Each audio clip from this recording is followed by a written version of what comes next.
civilians sooner. Part of the answer is some of the Afghans did not want to leave earlier, still hopeful for their country.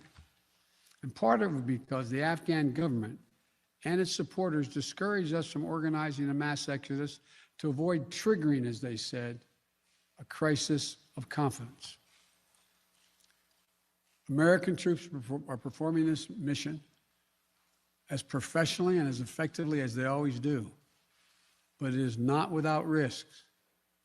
As we carry out this departure, we have made it clear to the Taliban, if they attack our personnel or disrupt our operation, the U.S. presence will be swift and the response will be swift and forceful. We will defend our people with devastating force if necessary. Our current military mission will be short in time, limited in scope, and focused in its objectives. Get our people and our allies to safety as quickly as possible. And once we have completed this mission, we will conclude our military withdrawal. We will end America's longest war after 20 long years of bloodshed. The events we're seeing now are sadly proof that no amount of military force would ever deliver a stable, united, secure Afghanistan, as known in history as the graveyard of empires. What's happening now could just as easily happen 5 years ago or 15 years in the future. We have to be honest. Our mission in Afghanistan is taking many missteps, made many missteps over the past 2 decades. I'm now the 4th American president to preside over war in Afghanistan, 2 Democrats and 2 Republicans. I will not pass this responsibility on to a 5th president. I will not mislead the American people by claiming that just a little more time in Afghanistan will make all the difference. Nor will I shrink from my share of responsibility for where we are today and how we must move forward from here. I am President of the United States of America, and the buck stops with me. I'm deeply saddened by the facts we now face, but I do not regret my decision to end America's warfighting in Afghanistan and maintain a laser focus on our counterterrorism missions there and other parts of the world. Our mission to degrade the terrorist threat of al-Qaeda in Afghanistan and kill Osama bin Laden was a success. Our decades-long effort to overcome centuries of history and permanently change and remake Afghanistan was not, and I wrote and believed it never could be. I cannot and will not ask our troops to fight on endlessly in another country's civil war, taking casualties, suffering life-shattering injuries, leaving families broken by grief and loss. This is not in our national security interest. It is not what the American people want.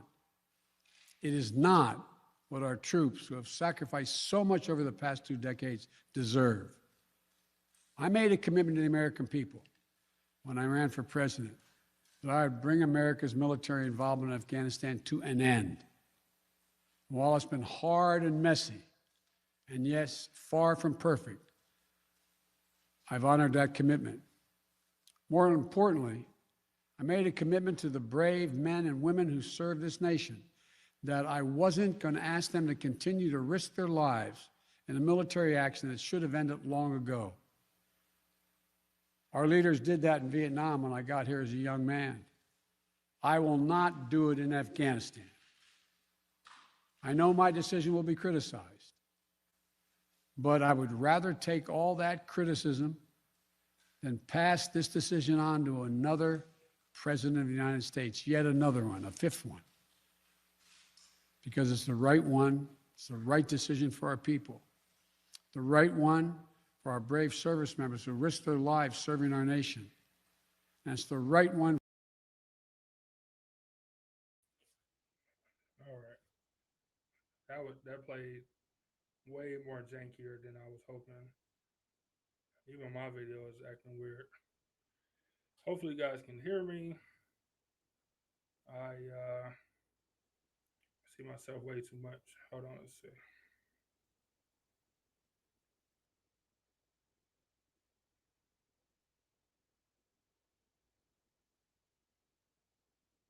All right.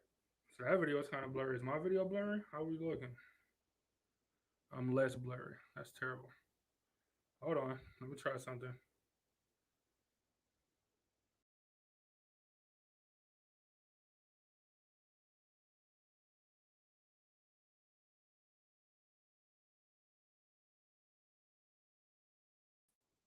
All right. How's that? A little better? I don't. I can't tell you why gas is so high. I'm sure activity in Afghanistan doesn't help, but I can't tell you solely if that's why. If that's why it's high. Yeah. For anybody that's not watching the news, um, we have been withdrawing from Afghanistan for a few months now, actually. Um, okay. Well, hey, this looks like it's as good as it's going to get, I think. Actually, let me try one more thing. I'll be right back.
All right.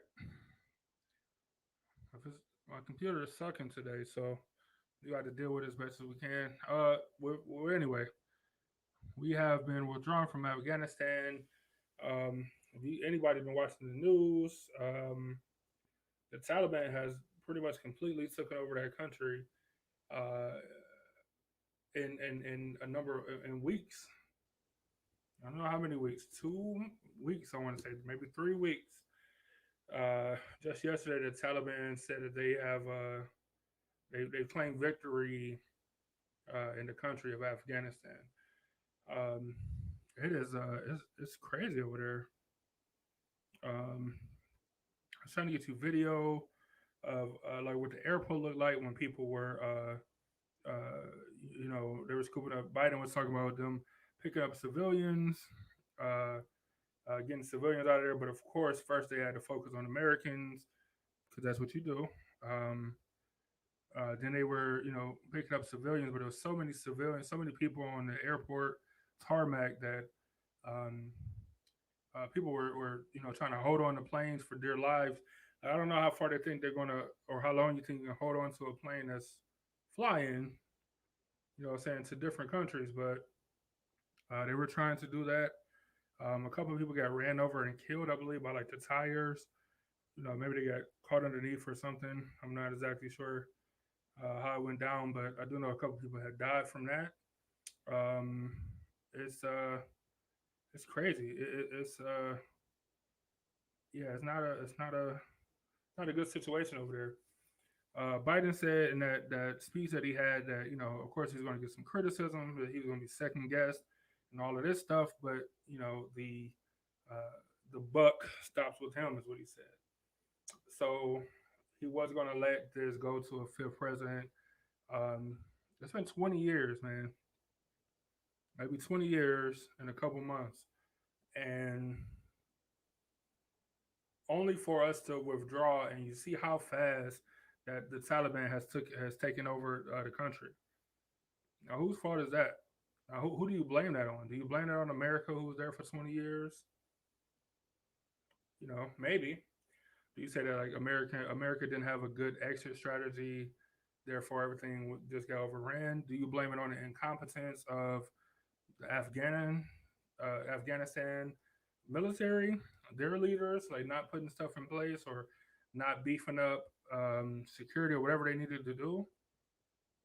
Yeah, I would kind of go that way. I would probably lean that way. Um, so now it comes to what do we do about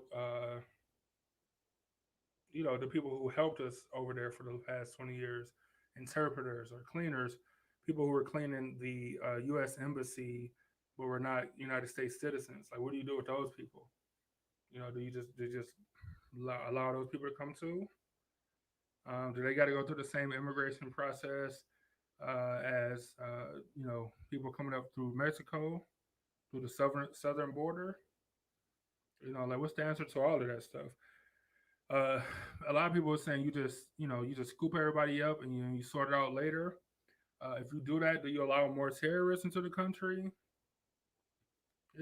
All it comes with a bunch of questions on like what can you do, what's the proper way to do it, what's the less violent, less lethal way for all this stuff to happen, and everybody's going to have a different answer. Everybody's going to be, well, you can't do that because of this.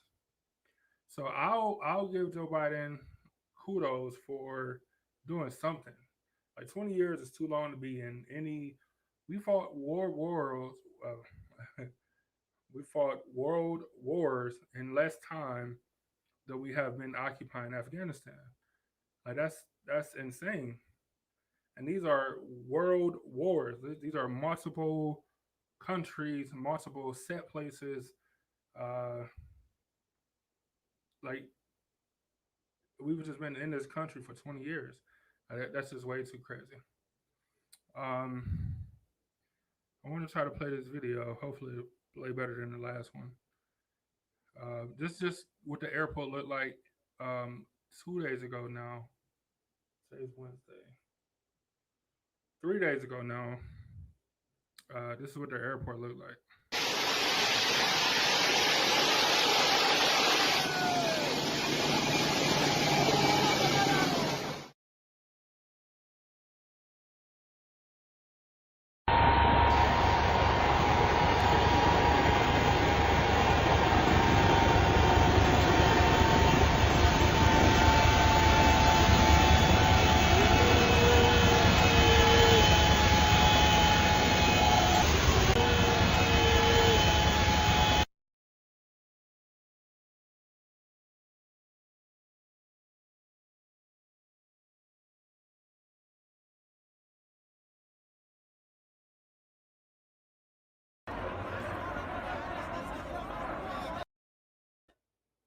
This is crazy.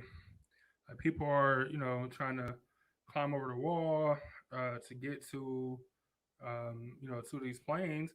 The second one, the second clip was kind of, it was a guy who was holding on to the landing gear, like the wheels of an airplane, while his legs are just getting battered by the wind because it's an airplane. Like you moving hundreds of miles an hour. Um, and yeah, that was just his legs flapping in the wind. And I don't know if it's that guy specifically, but they have found the remains of people in those the landing gear area. They found people dead in there. Like I don't know how you breathe with a land. You know what I'm saying? Like I don't. It's not made for a person. Even if you can fit in there, I don't think it's you know maybe you can't breathe or whatever the case is. But people have died from being in those things, and it's crazy. It's crazy. Angel says like a bad movie. That's so awful. Yeah, it is. It's it's very it's very crazy that that's a real thing. That's something that's actually happening like currently. Not currently because they got the airport under control. They got more order. People are actually um, getting tickets and doing stuff the right way. But the Taliban have roadblocks set up on the one road that leads to the airport. So foreigners, foreign diplomats, all Americans, wherever the country you're from, they'll have no problem with you getting to the airport, getting on your flight and leaving or whatever the case is. But they're not letting civilians, citizens, Afghanistan citizens, leave. They're not letting them leave. They're not letting them get to the airport. Um, you know, that's not a good time. It's not a good time at all. Um, I've also seen that I've heard a press conference that they gave where they were talking about like so historically uh, the Taliban has not been friendly at all to women and girls, um, not even in the slightest. But this interview I heard yesterday was one of the leaders talking about how women don't have to hide, women don't have to you know try to run and escape. That they're going to be an integral part of the new country, the new takeover, the new leadership, and all of this stuff. I don't know. Yeah, people can reinvent themselves, but how like do you really believe that? How much do you believe that from a terrorist organization? Of course, they don't look at themselves like terrorists, so who knows? But yeah, it's not a good time over there. And everything's happening so fast. I want to say a month ago, maybe 2 months ago now, Joe Biden did a press conference talking about pulling people out, and he was like, "Look, there's no way that the Taliban is going to take over the country, this and that." And it happened. Like it did happen. So that's something that Republicans want to latch on to. That Joe Biden didn't know what he was talking about or whatever. Go right ahead, because that's exactly what happened. But I don't think no one could expect a group who hadn't been heard of. Like when before lately, when the last time you guys heard about the Taliban? I think it's been a while. I haven't heard anything. Over the years, we've heard stuff about like ISIS and all these other groups in other countries, etc. But you haven't heard like the Taliban, the leaders of the Taliban, any of this stuff, in some time. So who could expect a group that you think is squashed or mostly squashed to take over an entire country in a few weeks? I don't know how anybody can predict that. Um, but he was wrong. If that's if that's what you want to go on, he was absolutely wrong, and uh, he got to be held accountable or responsible. But um, the speech, if that was just a clip of the speech that I played, I could play it again if you guys want me to at the end. But I recommend people go listen to the full thing. I know it's politics. I know it's boring. It's not funny Donald Trump stuff, but he stands by his decision, and he knows he's going to be criticized and second guessed, and he said I got to do what I got to do because I feel like um, it's not the right thing for us anymore. There's multiple news stories as well. I want to add this in there. There's multiple news stories um, from different news sites where they have received documents.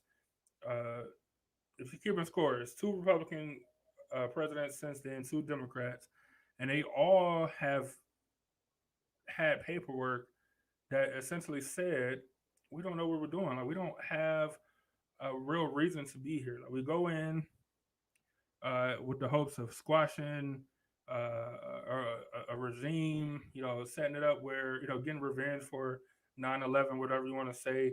That's fine. Be there another 20 years. Like no, there are multiple forms of people saying we we don't know what we're doing. Um, yeah, I don't know. Um,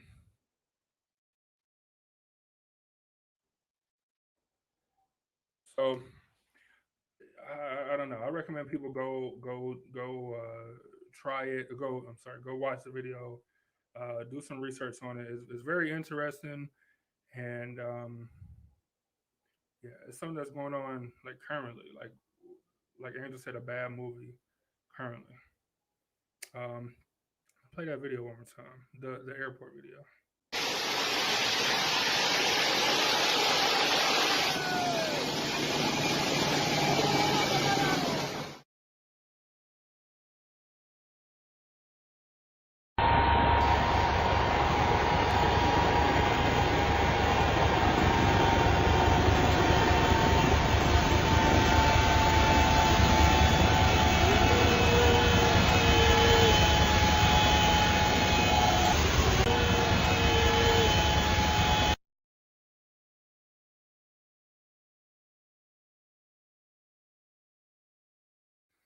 Okay, well, that's it for me. I appreciate you guys joining me. Oh, I was gonna give you guys options today, but I was running super behind. Uh, be sure to check this out. The Senate actually passed the $1 trillion infrastructure bill. Uh, it should be a lot of work going on soon, all around the country. Hopefully, it'll be some here in Ohio. Um, infrastructure cover a lot of stuff, so go read up on it. And it's a bipartisan win for Joe Biden and the Democrats. And yeah, this is first big thing, big win, I guess. So it's an important little milestone. So you guys take care, be safe out there. Looking forward to seeing you guys in a couple days. Looking forward to see you guys Friday for Let's Get Takeout. Be sure to check the Instagram, check here, of course. I think we got a good one this Friday. I know this place. So I'm interested to see what Byron got to say. And we'll see you guys Sunday for the main show. Stay safe and salute to the city as always. Can't forget that.